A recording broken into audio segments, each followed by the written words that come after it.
sometimes I get wondering what the world would be like if there was a politician left, like any of them, that had like a speck of common sense.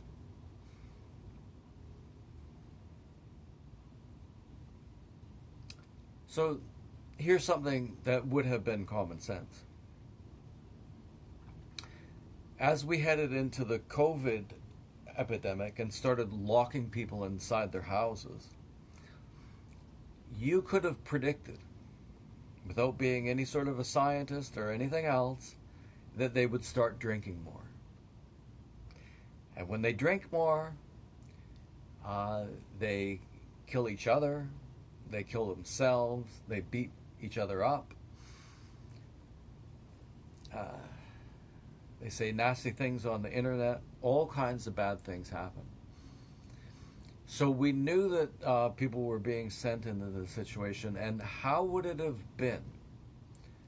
I don't know why this wouldn't work, actually, why this couldn't have worked.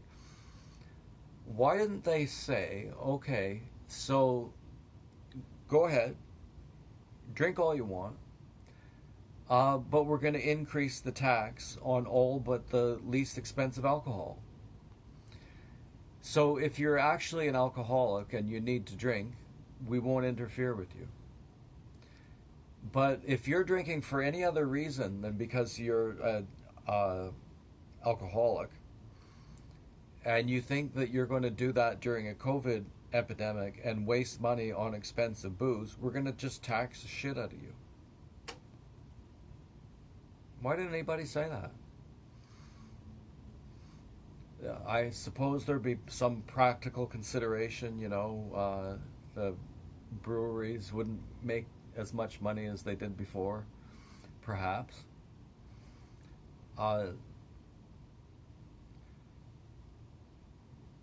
They were throwing away money anyway. Compensate them. And so there another thing would be, well, so how are you going to raise taxes then? Yeah, by the higher tax on more expensive booze. A lot of people would drink no less, and let's just go 50%. 50%, your booze is going to cost 50% more if it's this expensive, and 100% more if it's that expensive. We're just going to charge you, right? So where would the taxes have cut? People would have spent the money on the booze. And this is something that I wonder about for myself. Because if I was forced into a situation, and I've tried to force myself into this situation, just saying to myself, okay, you can't drink. You can't drink anything that you like.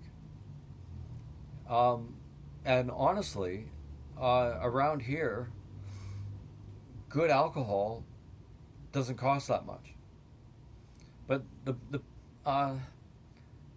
money's part of the problem, but it's not really the whole thing, is it? So why couldn't you just stick to the idea? Okay, if the government did this, if they said to me, okay, you can drink, but the expensive stuff is going to really cost you, and if you really need to drink that bad, you can drink this cheap stuff. I mean, how much you could buy? Let me think. You could buy like a 36-ounce bottle of vodka for like $12.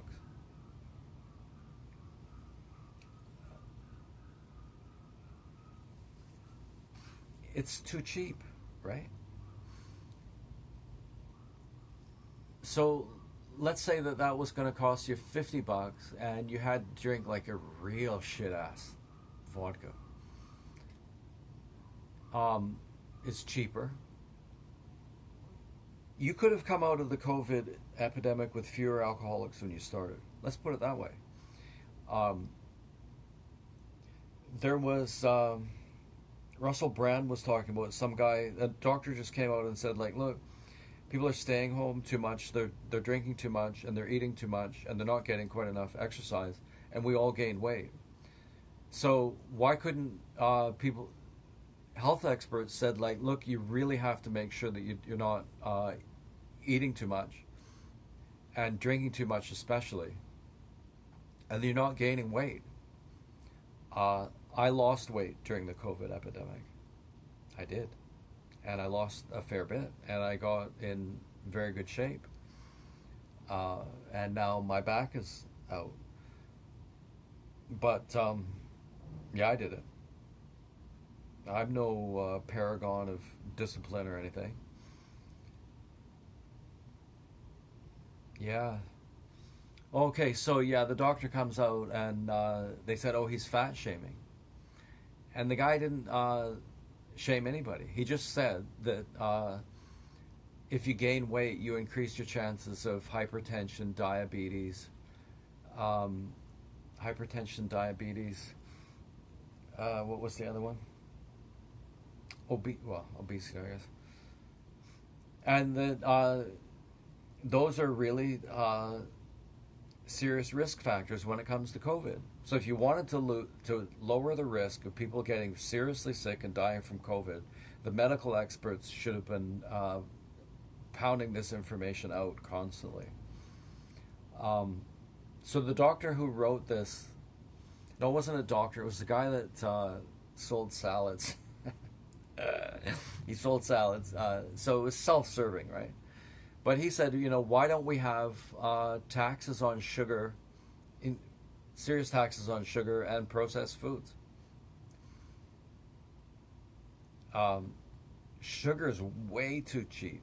Salt is too cheap. Flour is too cheap. God, it's astounding, eh?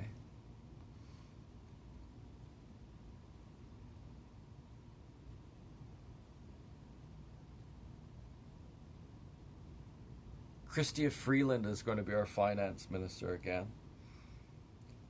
Um, I would imagine she had something to do with borrowing really a lot of money and giving it away to people who quite often didn't need it. I don't know if this universal daycare thing is for just lower income people, or like it's just anybody able to gonna get $10 a day daycare now, even if they're wealthy.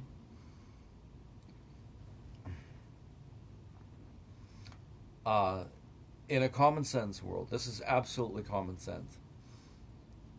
We're headed into a situation where our expenditures are and debt and deficit, all that is going through the roof. Why couldn't we have said, okay, if you're a government employee who didn't lose a job, didn't lose a pension, didn't lose a dental plan, you're getting a haircut. You're getting 10%. 10%, we're just taking it right off.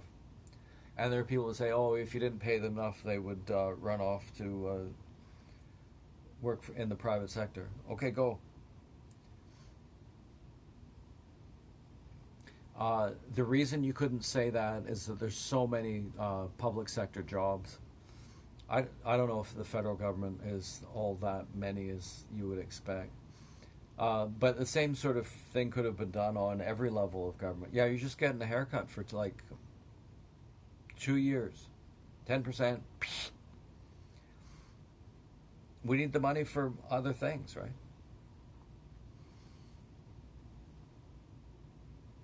I think that they're going to try to push to give uh, $10 a day daycare to people regardless of their financial circumstance. Absolutely sick. Um, I haven't heard anybody say this, but no, we don't want you getting at our kids even younger than you are now. Absolutely not. Absolutely not. Um, there's a lot of people who really need that inexpensive daycare, and that would be include couples and everything else. But um, yeah, we're not gonna provide free daycare to people that are already wealthy, and you'd be borrowing money to do that. You might want to think about going back to the traditional model. Biological parents. Uh, that's something else that's been getting my go. Yeah. Listen to the science. There's nothing better established in sociology, which I suppose you could call science, then that if you take biological fathers out of the home, it's one of the most disastrous things you can do to a kid. So what we need to do is we need to get back to a situation where they stay together, and in more wealthy families, they do stay together. So that's a kind of a thing that's been sort of fobbed off to people who didn't have so much of a chance. Especially in the United States, that's happening. People at the lower rung of the economic ladder are getting separated. And that's, in the United States, it's been true for a long time. Get married before you have kids. Don't get divorced. And maintain steady employment. And you won't end up in poverty. You'll probably work your way up slowly. And you've got, I guess what you'd call economically disadvantaged groups, just, you know,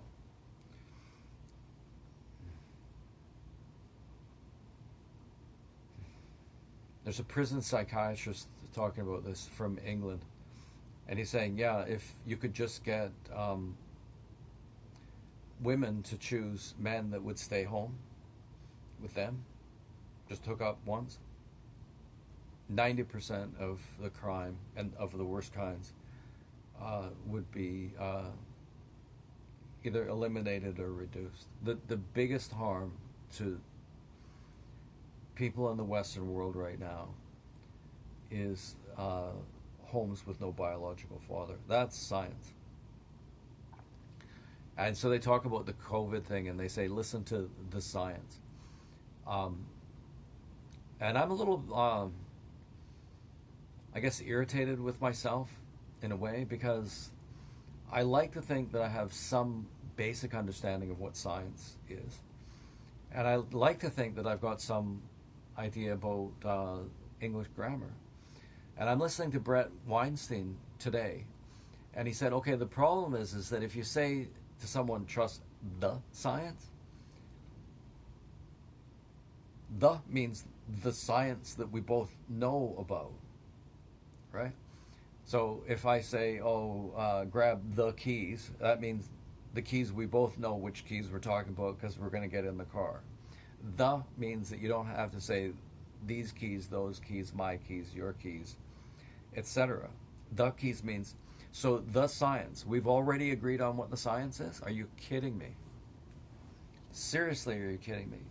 The science from people who got it completely wrong about where the virus came from. For example, the science from people who didn't do what I just said and promote the idea that, we've got a national emergency here, and responding to that doesn't just mean staying home, okay? What it means is getting your shit together. Don't make yourself sick and clog up the hospital. Nobody would say that. Nobody said that. And it is right flat on the surface obvious. So that the hospitals are clogged up with people who didn't get vaccinated. That doesn't surprise me. I'd get a vaccination in 5 minutes. I don't really understand why people don't like vaccination mandates, but I'm starting to figure it out. I think I'm just starting to get worried. There's too many nurses, too many policemen and things like that saying, no, I don't agree with the vaccine mandates. And just in general, I don't want a government telling people to do any more than that is absolutely necessary. I still agree with them.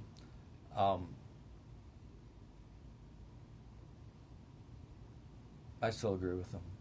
The lockdowns, they just didn't look at the science. They didn't look at the depression, the suicides. They're sort of starting to now and saying, oh, geez, we found out, it's causing people to kill themselves, to become obese, and, beat each other up. And so maybe we need to think about that. You should have thought about that in the beginnings, fuckheads. You should have been telling people to go out and get as much exercise as they could, go on a diet, quit drinking so much. We're going to charge you if you drink.